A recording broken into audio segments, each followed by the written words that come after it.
Welcome to Sorry I'm a Bitch. I'm your host, Hannah. And I'm Kaylee. Today we're discussing what it means to reinvent yourself in your 30s and the importance of growing, changing, and trying new things as you get older. And we're both in our 30s, so we have a lot to say about it. Well into our 30s. We might as well be 40. You know, as I get older, I'm less freaked out about getting older. I used to be terrified of the existential dread of knowing I'm going to die soon. Because we all die. That's a fact. Everybody dies. And it used to really freak me out. But now I'm kind of like, you know what? Life is really good. I don't have any regrets. If I got hit by a bus tomorrow, I'd be fine. Yeah, I think I have a weird perspective on aging because I've experienced a lot of friends of mine dying young. So, like in high school alone, oh my God, I don't even know if I can count on one hand how many friends passed away in high school alone. So it's like every year I get older, I'm just so thankful that I'm another year older. So anytime someone's like, "Oh no, I'm turning 30." I'm like, "Bitch, you're lucky that you get to turn 30." Exactly. I was just hanging out with some friends and a couple, and the girl, she turns 30 this year and she's like, "Oh my God, what? Like, I'm going to be 30." And I'm like, no, no, no. Getting into your 30s is the best because in your 20s, you're learning, you're growing up, you're fucking up, you're making all kinds of decisions that don't always work out for you in your best interest. But once you're in your 30s, granted, hangovers are horrific, but You you start actually know your limit though in your 30s. So I don't get hangovers because I know exactly how much to drink. exactly. And I quit drinking in my 30s because I didn't know my limit is I can't have any. Just no alcohol. I I was thinking about this and I was like, why do we feel the need for a rebrand in our 30s? Because I feel like this is a concept that everybody can relate to. For some reason, in your 30s, a lot of times people feel like they just um, rebrand just because I don't like organically. And some people are just like, nope, I'm going to be who I want to be. And I was thinking about it. And I think it's because we spend our 20s trying to prove ourselves, whether we're trying to prove ourselves to be fun or successful or happy or a good friend, a good daughter, whatever we're trying to prove ourselves, we're trying to prove ourselves. And then in our 30s, we're like, the only person I have to prove myself to is myself. And that's it. So I'm like, is it so much a rebrand as it is just we give ourselves the go ahead to be confident in ourselves? That's a great question. I definitely feel like in your 30s you shed all of the need within yourself to prove yourself to the world. And you realize, wait a minute, no, I am enough just as I Yeah. am. I don't need to. And granted, I feel like I've had a glow up in my 30s, not going to lie. I feel like in the search for my becoming my best self, I've also become the hottest version of myself. Like when I was trying super hard to be hot, I wasn't that hot. Well, who are you trying to be hot for? Because I was thinking about this too. I was like, I've also had a glow up in my 30s. And then I was like, but why?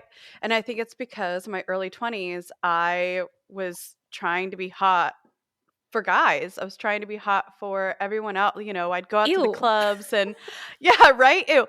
I would go out to the clubs and I would wear things that were uncomfortable, but outwardly looked good to other people. And now when I dress for my own comfort. And I think that's hotter. Way hotter. And also, by choosing yourself, I feel like you're inherently smarter too. And that's also hot. Yeah. Confidence makes you hot too. That's another Confident. thing. Absolutely. Well, and then that's the thing too is I feel like during my weird uggo chunky phase as a human in my 20s. And don't get me wrong, I was still like No, you were still cute, hot. still Yeah. doing my thing, hot, like living my life. Were you confident in yourself during that time? Oh, fuck no. I feel Yeah. like I was, yeah, my 20s, I was very, I felt like I was kind of digging myself a hole, and I wanted to be hotter. I wanted to be smarter. I wanted to be more driven. I wanted to be all of these things that was already within myself, but because of the lifestyle that I had, I wasn't, and the mentality that I had towards myself, I wasn't able to access it. I wrote some things down of what I did in my 30s that I think reinvented myself. Mm. Things that I did that was kind of my rebrand in my 30s, and my biggest one is I had Lydia when I was 30, so I became a mom when I was 30. I actually found out I was pregnant like a week before my 30th birthday. Oh, wow. That's like the biggest Yeah. rebrand is becoming a parent. Oh, it was like literally the best birthday gift Oh. ever. It was awesome. Um, it was my best birthday. um, Oh. I lost weight. Yeah, you did. Um, I started reading more. This is a big one. I think every woman should do this as early as you can, and that is become financially literate. Um, Started walking a lot, drinking less, saying yes more, saying no more. I developed hobbies like writing, podcasting, hanging out with friends. I just joined a book club. Um, Fancy candles, these like little like stick, these like long Yes. candles, Tapered candles. tapered candles. I burn them and I pretend like I'm Emily Dickinson It's while I okay. write. Can I just say that Steve and I also recently started burning the big tall candles? And while yes, it's a little bit of a fire hazard, um epic. Just sets the mood anywhere, on the dinner table, by the fireplace, on the coffee table, fuck. Light them up. Yes, because I would buy these and they would stay in my house and they would collect dust and I would never burn them. And now I'm like, burn the damn candles. And then I think my biggest one is slow mornings. I used to really like beat myself up if I slept in, and like I don't do that anymore. I'm like, my body needed a little extra sleep. Who cares? Um, yeah, who cares? And then like slow mornings, we literally wait until Lydia jumps in bed with us and then we snuggle and then we get out of bed when we want to and brush our teeth. We have coffee. I make bread. Like it's just a slow morning and it takes hours for us to like start the day. Here's my thoughts. 20s, you're figuring it out. You're blaming yourself for a lot of bullshit. You're making mistakes. You're growing. In your 30s, you take everything you learned in your 20s and you're like, okay, I like life is starting to feel less permanent because your body hurts in new ways. You sleep differently. You realize that food is energy and it's not just this thing to consume all willy nilly.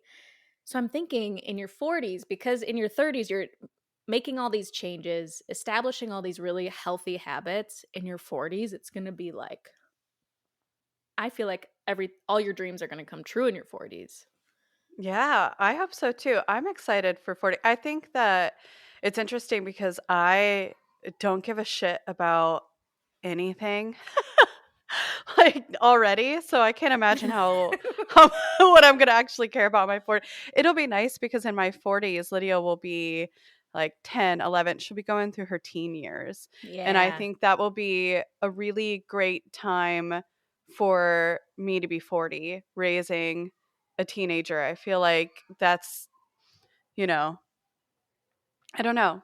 Then like she can kind of babysit herself and Zach and I can go do things.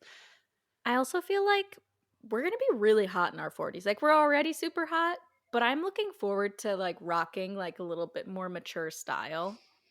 and letting my Oh, yeah. grays, seeing where my grays wind up, because I'm already like, look at that shit. Oh my I'm letting goodness. them I grow love it. out. Salt and pepper. Yeah, you should. I love when people grow out their I think it looks so good. I do too. I think our mentality around gray hair is changing a lot. I think so too. I really hope our mentality around aging starts changing because I don't think a lot of people are letting themselves age gracefully and naturally. And when people do, we're like so stuck like Pamela Anderson. I think this is the best she's ever looked. Oh my god, she's beautiful. She's just always been gorgeous, and that's Always. I think that's also a testament of like it seems like she really in her 30s, 40s, and she's in her 50s now, right? Or is she in her 60s? That's a good 50s. question. See, it's good that we don't know. Hey Siri, how old is Pamela Anderson? 57. Oh my god, good for her. Yeah. And now she just like she takes care of herself. Plain You and know what? simple. I think it's her lifestyle too because she says like I just garden. She lives in I believe France and like this beautiful cottage core life. I'm like that's the vibe. That's the vibe. It really is. I was also thinking about other people who've had glow ups in their 30s, and like I feel like there's a lot of buzz around Lindsay Lohan right now. Mhm. And granted, she had that very expensive facial reconstruction The thing and mystery, the mystery. mystery, whatever. But I kind of feel like making healthy habit changes, like, I have a feeling she's, because we all know that she's an addict, right? Yeah. She's And sober. she's sober, at least as far as the tabloids go. She's Oh, sober. you can tell. You can tell. Exactly. Like, even though she's had this surgery or whatever, I think a lot of it also is how she's treating her body and her brain. And that's something that we Mhm. don't give people enough credit for.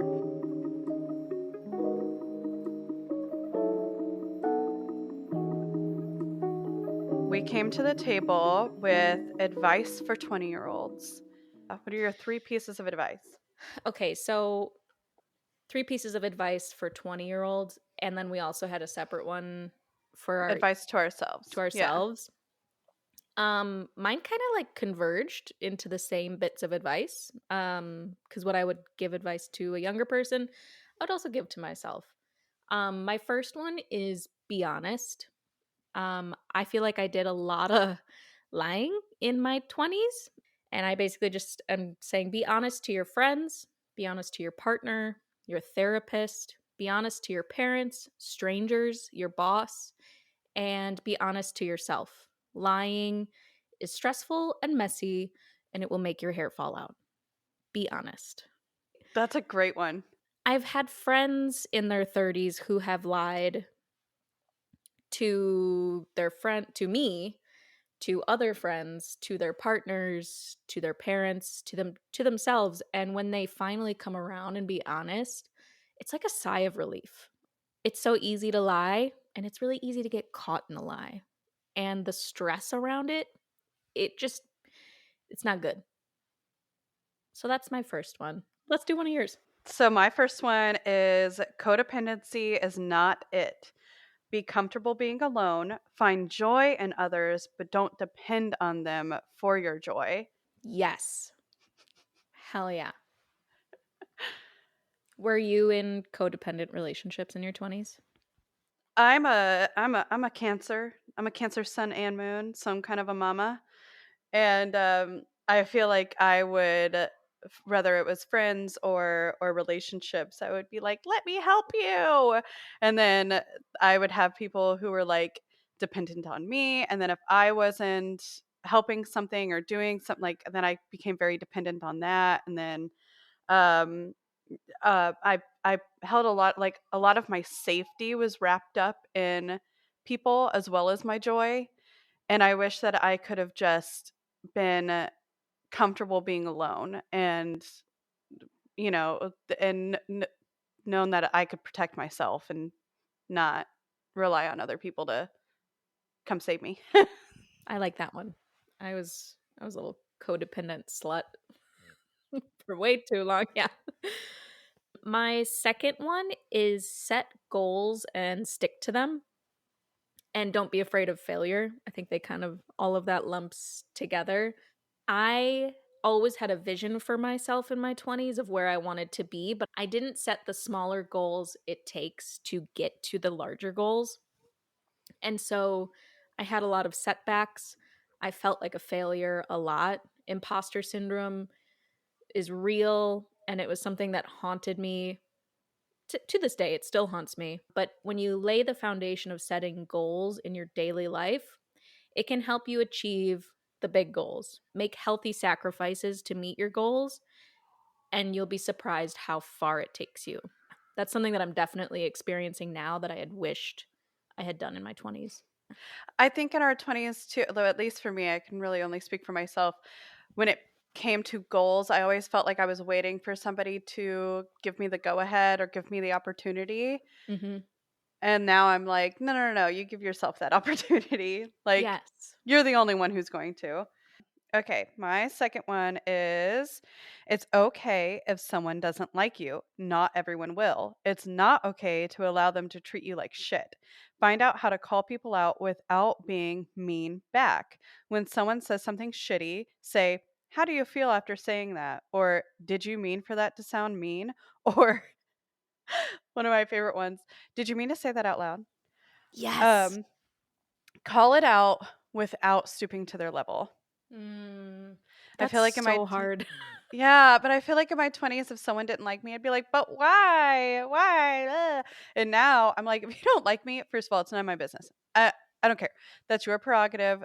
You are allowed to not like me. Mhm. You are not allowed to treat me like shit because of it." So if you say something shitty, I'm going to be like, and it's so awkward, like when you do say, like, "Did you mean for that to sound mean?" Because people normally don't stand on their own fucking business. If they're shitty, they want to do it like behind a veil. Exactly. Pussies. For real.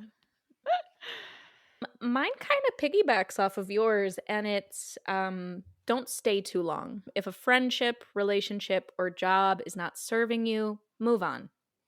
Don't let your brain convince you it's the best you can do if your gut is telling you there's more out there for you. More often than not, big things in our lives are only meant to be stepping stones to help us get to the next big thing. And I look back on my life, and every big thing that I did in my 20s has just been a stepping stone to where I'm at now, which is absolute peace. I was talking to my therapist about how I'm so content with my daily life, with everything. There aren't super high highs, there aren't super low lows, and she's like, that's the goal. The goal is contentment. We want to be content because life will happen. You will have high highs and you will have low lows. You will lose people. You will experience natural disasters, and you will have a lot of stress in your life at certain times, but the goal is to always have that base of contentment.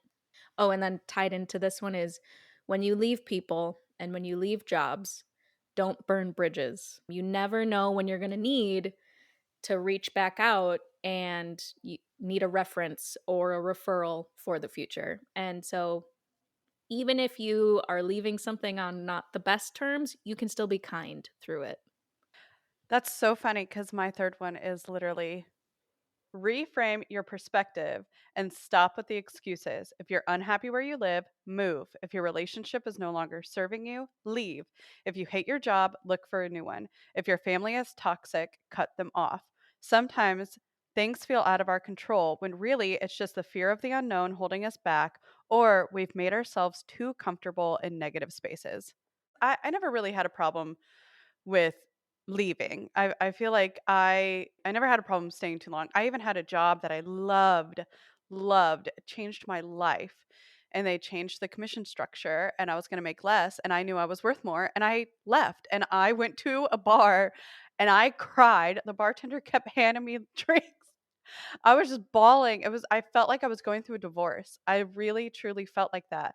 But I knew I was worth more than what they were offering me. um, Same with relationships. I had no problem being like, this isn't. like fun anymore. We're not going anywhere. So no.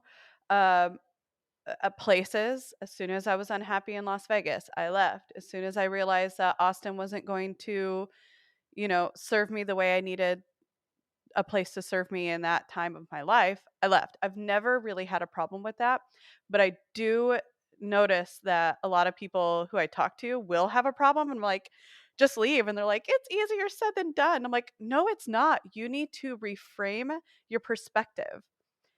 You are just thinking about how hard it's going to be instead of thinking about the other side. Everything's going to be hard. What you're dealing with right now is hard, but there's no other side if you don't make a change. Exactly. It really depends on what kind of hard you want. Like, do you Mhm. want to be miserable and have things be hard, or do you want to work towards something that is going to benefit you and have that effort be hard? The other thing tied into this is take the risk. If you're like, when you're in your 20s and you don't have kids, you're not married, you don't own anything, take the risk because you can always restart. You can, if you are an able bodied person, if you absolutely are struggling at your job, quit and go get a serving job. You'll still make decent money, you'll be able to pay rent. Um, but like, take the risk. If you are following something in your life that brings you joy and excitement and avoiding the things that are going to bring you down, doors are going to open. A lot of times I'll hear people be sad that they're single, and I just want people to reframe that and be like, I get to go through all the phases again of a relationship. I get to go through the crush phase, which is arguably the best phase. So fun. So fun. The dating, meeting new people. I get to tell my story again. I get to hear somebody else's story for the first time and fall in love with them, and the honeymoon phase, and like it's just so exciting. So just be excited about the next steps instead of being unhappy that you're not there yet. That's such a good point. And it's okay to miss someone. It's okay to be heartbroken, Mhm. but set some time limits for yourself. Like if you're going through a breakup and it's been 6 weeks and you're still not shaving your armpits and fucking struggling, like get your ass into the shower, shave your armpits and go out in the world and spend time with your friends. Like be spend time with yourself. That's also such a beautiful thing.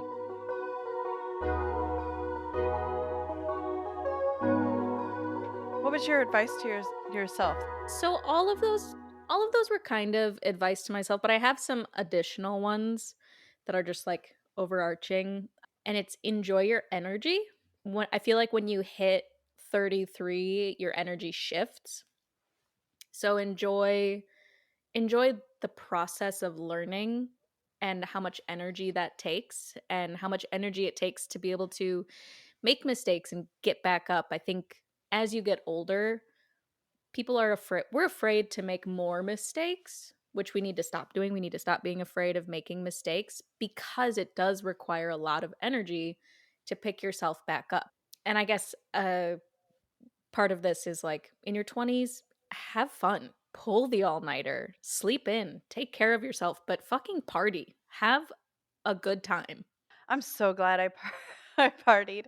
I'm so glad that and I think that transferred into my marriage too. Like my marriage is really fun, and I think that's very important. It's so important to have a marriage that's fun. It's important to I hear a lot, I won't let my husband do that or I won't let my wife do that. I'm like, ugh. Like are you their Why? probation officer? Like, yeah, I know. It's Yeah. important to be your own person and to still find joy outside of your marriage. Being in a relationship where someone encourages you to live your own individual life, so important. But also, I've been in relationships in my 20s where someone would my partner would be upset with me for making certain decisions and they weren't able to vocalize why they were upset. So, if you can tell me why you're upset with a decision I'm making, that's Mhm. great. If you can tell me, if you can look at me and be like, give me clear reasons, that's great. But if you're just like jealous and upset for no reason, fuck that. My advice to myself was spend money on travel or investments. Material shit is just that shit. The high fades as soon as you hit checkout or leave the store.